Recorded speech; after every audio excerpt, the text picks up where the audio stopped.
Hello and welcome to Amanda Widener Wellness. I'm Amanda. I'm so excited to have you here. On this channel, I talk about all things weight loss, weight management, tools like GLP1s, fitness, nutrition, and everything in between.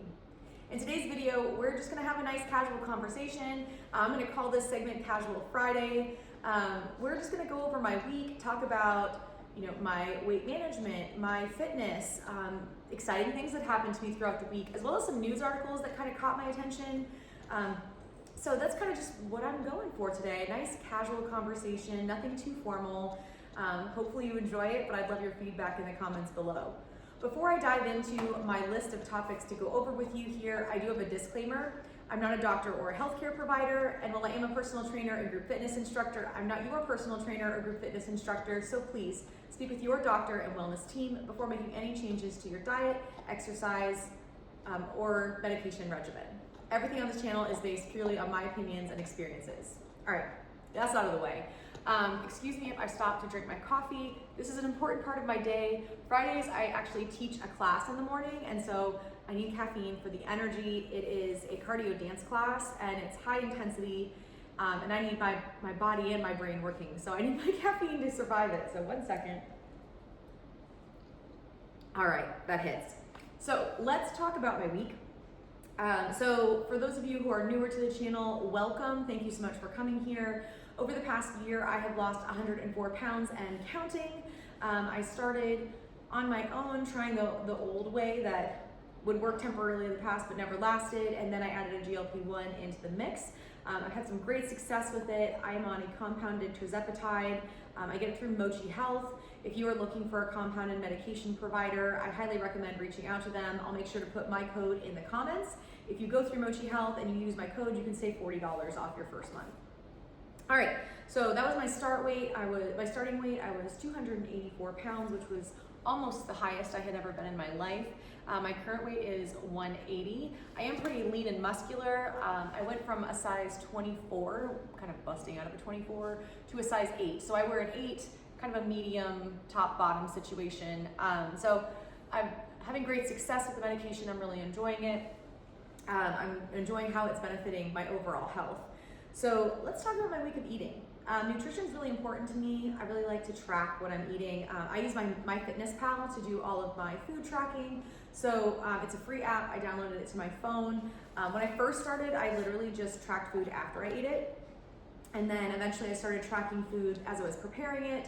And now I try to plan some of my meals ahead of time. I have a pretty good idea a year into this of like what I could eat for each meal that's gonna keep me in my calorie and protein goals, as well as my fiber goals. That's another one that I've set for myself in the last couple of months, is making sure I'm getting enough fiber.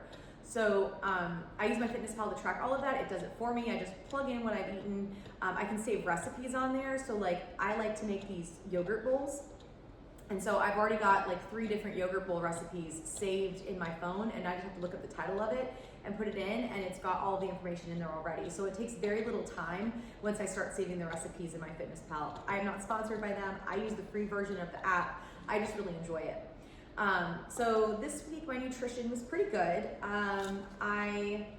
Monday and Tuesday this week I was very, very hungry, but I did make this, if you watched my What I Eat in a Day video that posted yesterday, you saw that I made this baked oats breakfast meal, and it was delicious. And I really like that because on my days, like after my half-life dose, when I get to days like 5, 6, 7, I'm very hungry, especially in the mornings, which is not like me the rest of the week. So I had that, the blueberry baked oats with some extra Greek yogurt and a little peanut PB2 on top. It was delicious. It kept me really full when I was teaching in the mornings and running around, and that way I wasn't like binge eating later. Sometimes if I let myself get too hungry, then I overeat later on. Even if I feel like I'm full, it's almost like I fall into old habits. So it is possible on this medication to have moments like that. You're usually very uncomfortable afterwards, but it's possible. So I had my baked oats Monday and Tuesday. My shot day is Wednesday, but Wednesday morning I actually woke up not crazy hungry, which was unusual, especially since I was so hungry Monday and Tuesday. So Wednesday, Thursday, and today, I had my couple cups of coffee. I had a Premier protein shake. Sometimes I put my Premier protein shakes in my coffee to make a proffee. I didn't do that the last few days. I just drank the shake separately. And then I had a bowl of fruit. Usually I'll have like some eggs or something like that, but I just wasn't feeling eggs this week. So I did fruit for fiber, and then I'll up my protein intake a little later in the day. For lunches this week, I had Greek yogurt bowls. I meal prep, and I make about 6 lunches at a time, and I keep them in the fridge and freezer so that they're easy and ready to go. I know some people don't like eating the same thing for lunch every day, but it's really easy for me. So sometimes I'll just make one meal, sometimes I make 2 different meals, and then I'll kind of alternate so I don't get tired of what I'm eating. And I always have stuff on hand for my cottage cheese bowls. I put the recipe for my cottage cheese bowls, my cottage cheese pizza bowls, in my first What I Eat in a Day video that came out last week, I believe. So I just keep the ingredients for that in my fridge, so if I'm really not feeling what I've made for lunches for the week, I'll make one of those cottage cheese pizza bowls. They're really quick and easy, and it's just something different to kind of break up the monotony of eating the same thing all the time. So I did that, and then my snacks this week every day was a little different. Some days I did veggies and turkey wraps, like just deli meat with cheese. Some days I did apple slices with a little bit of peanut butter and, what else did I have? Oh, Greek yogurt. And then, I'm trying to think other than that. I had a Quest bar one day because I was like really running late getting my kids to school, or to sports. So those were kind of my snacks this week. And then dinners, let's see, what did we do? We had sweet potato skillet, which is like ground turkey with sweet potatoes on Monday and Tuesday. And then we did, I made like a vegetable soup with chicken broth. So it was just like vegetables in a chicken broth base with lots of seasoning in it. And then we made these, I got rotisserie chicken, took the skin off, and then we put on gluten-free bread for me, regular bread for my husband. I put rotisserie chicken breast, a piece, and then I grilled cheesed it basically with a slice of American and a slice of aged white cheddar. And then one night I put bacon on it as well, because I was really like, ooh, let's make it a club. So bacon, lettuce, tomato on there as well. The second night I didn't have the bacon. The second night, instead of bacon, I put a little barbecue sauce on it. Delicious. Sweet Baby Ray's, just a little bit. Great punch of flavor. It was really good. So we did that with the soup broth, like the brothy veggie soup. And then last night, my husband made homemade chicken teriyaki with broccoli and a little bit of jasmine rice. Since yesterday was the day after my shot day, my appetite wasn't huge, but I still ate all the protein from it and most of the broccoli. I ate some of the rice. So we're gonna have that again tonight for dinner. So I'll probably eat a little bit more tonight since it's another day out for my shot. And then most nights this week I've had chocolate pudding for dessert with a little bit of Cool Whip on it. I know some of you don't like processed foods, but sugar-free chocolate fudge pudding, like Jello pudding, is my favorite. It really helps. I have a very sweet tooth.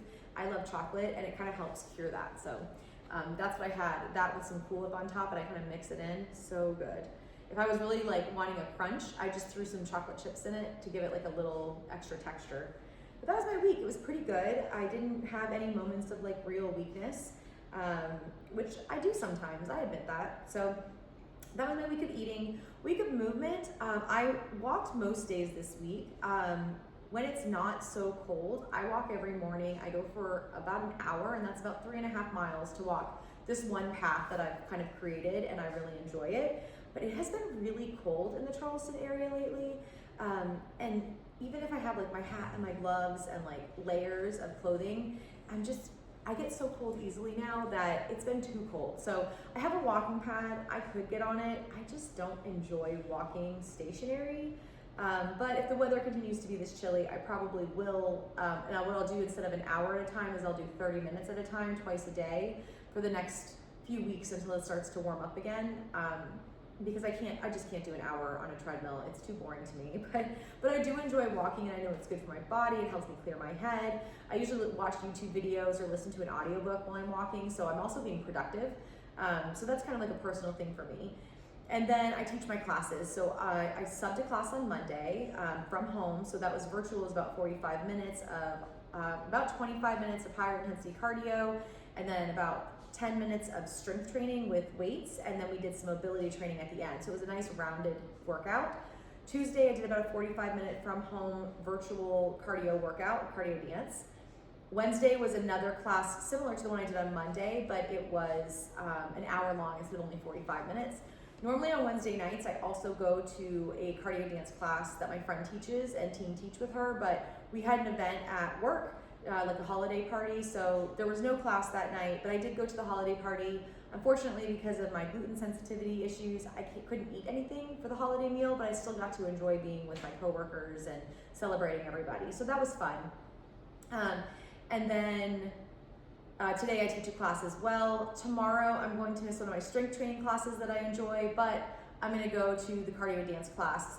My daughter has a all-county music audition in the morning, so I'm going to take her to that. I'll miss a class, but that's life. It's about finding that balance, and it's okay if I miss a week or two because of family obligations, as long as I keep going back once my schedule evens out. I have hit the weight room. I went to the weight room Monday and Wednesday. I'm going to go again today. And depending on how I feel after class tomorrow, I might go for a shortened version as well. I try to go 3 to 4 days a week into the weight room, 30 to 60 minutes, depending on what my schedule's been like. I just want to get a few reps of heavier weights so that I can build muscle and continue to combat muscle loss while I'm losing weight. So that was kind of my week. Someone was asking me what app I use for tracking my strength training in the weight room, and it's called Strong. Again, I use the free version of it, but I really like it. It remembers how many reps and how much weight I used on each exercise before. Also, if you're not familiar with the gym, like with the weight room, the Strong app will actually, like, if you look up an exercise name, you can click on a link right there next to the name and it will show you how to do the exercise, which I think is really beneficial for some of us who are a little bit more shy or don't have a trainer. And then of course I also use my Apple Watch. My Apple Watch tracks all my workouts and it definitely tracks my walking. I like to know my pace and that sort of thing, but those are all things I added in over time.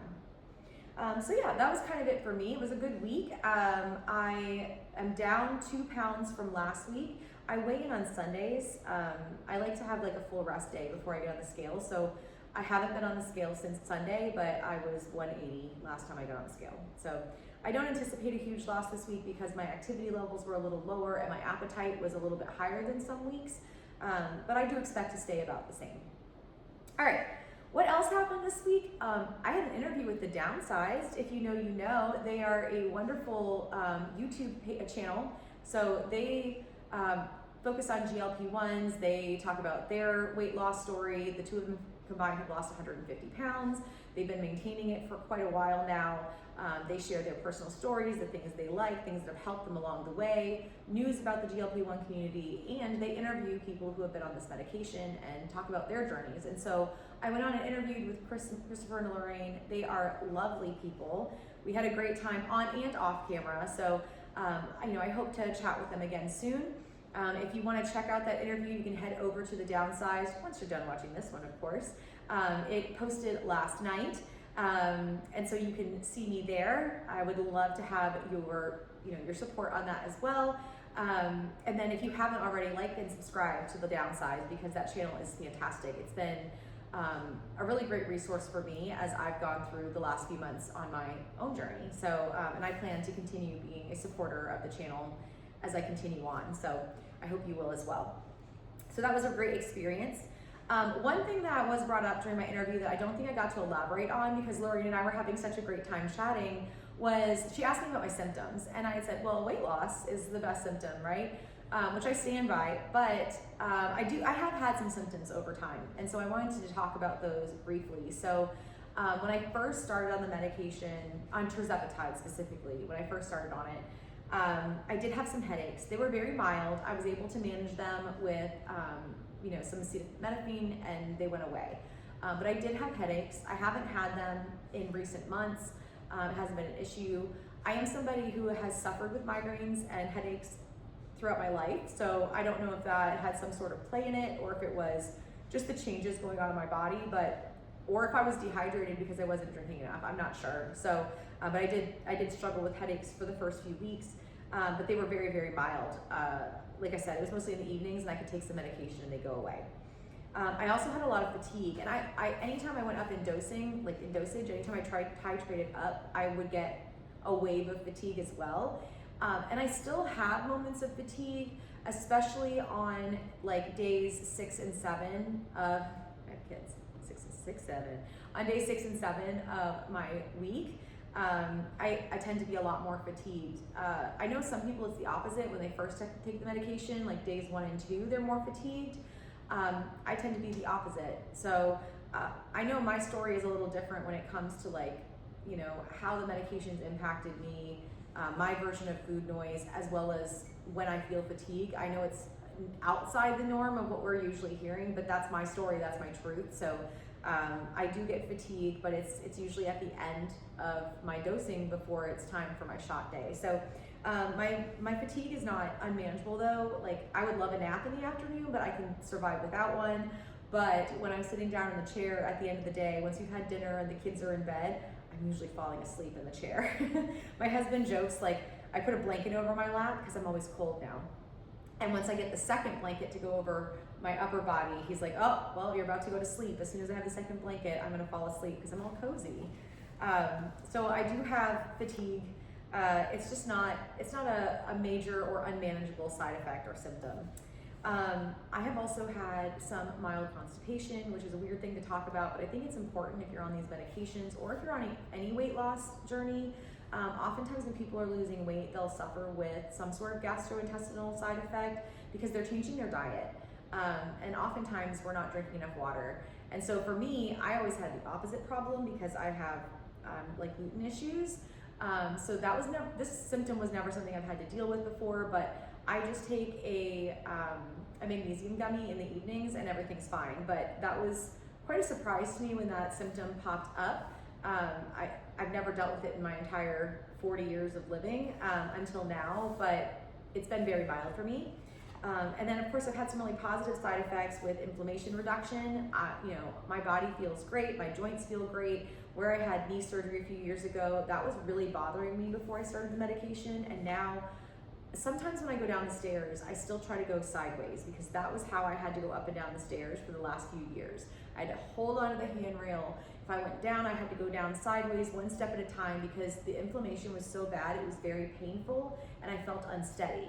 But now, I don't have to do that. I can just go up and down the stairs without even holding the handrail, but out of habit, I still start the first few steps sideways and one at a time because I did it for so many years. So it's interesting how our brains need time to catch up to what's going on with our bodies. But yeah, I've had a great reduction in inflammation. And if you watch that interview on the downsize, I shared a picture where you can actually see the difference in my face between before I started the medication and after.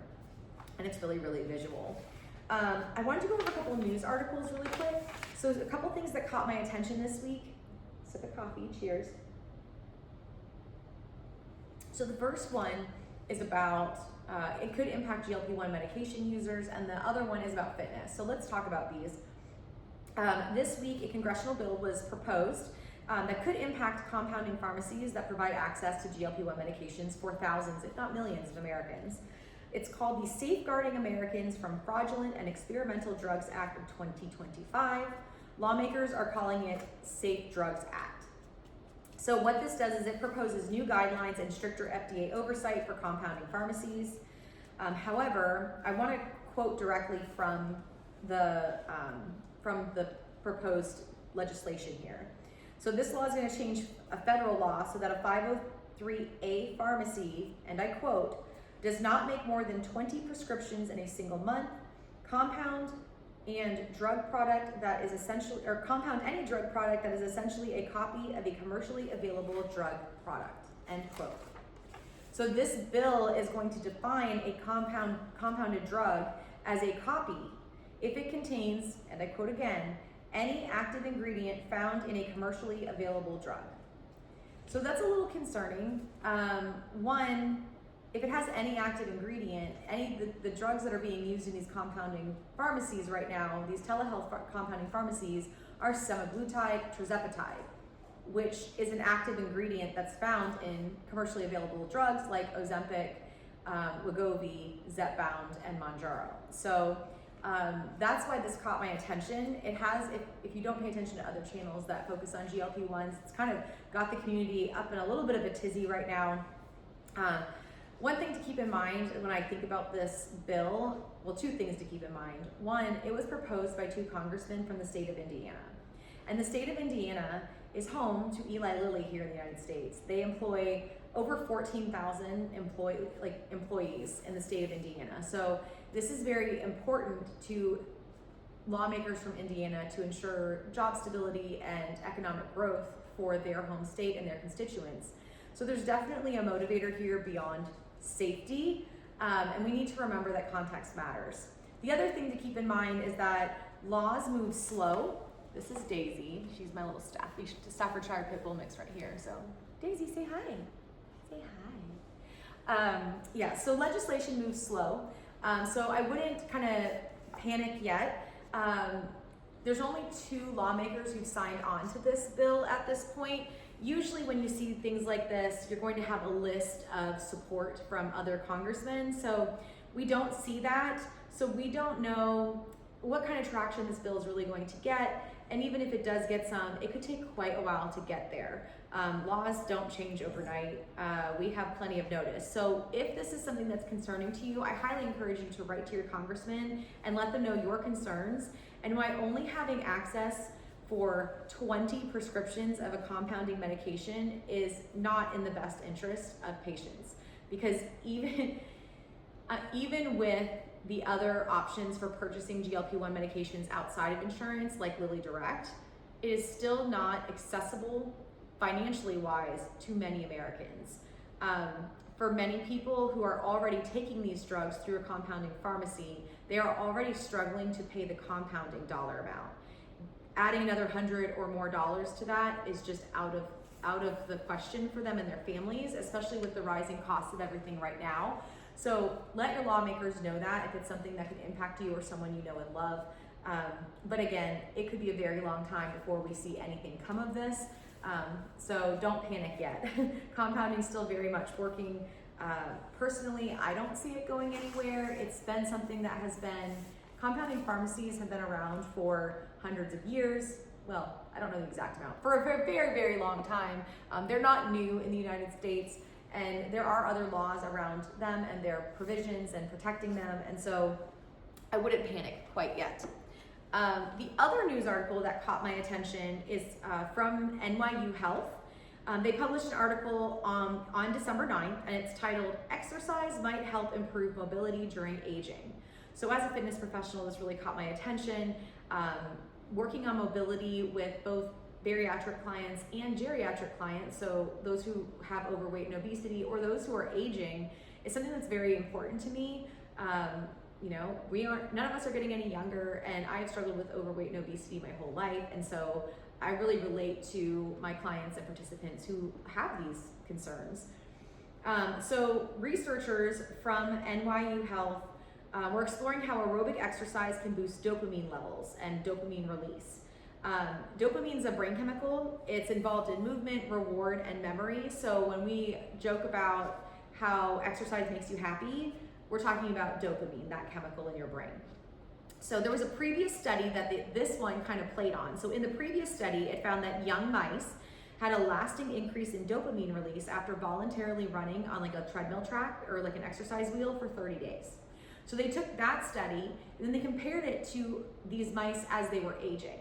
And so the new findings say that mice who are aged equivalent to a human who's aged 50, so someone middle-aged, experience the same or greater rises in dopamine release, so as the young mice. So these middle-aged runners could also have additional benefits. They could more swiftly and agilely climb up and down a pole or dash around an open area than their peers, than other mice of the same or animals of the same age group who were not on this exercise wheel voluntarily.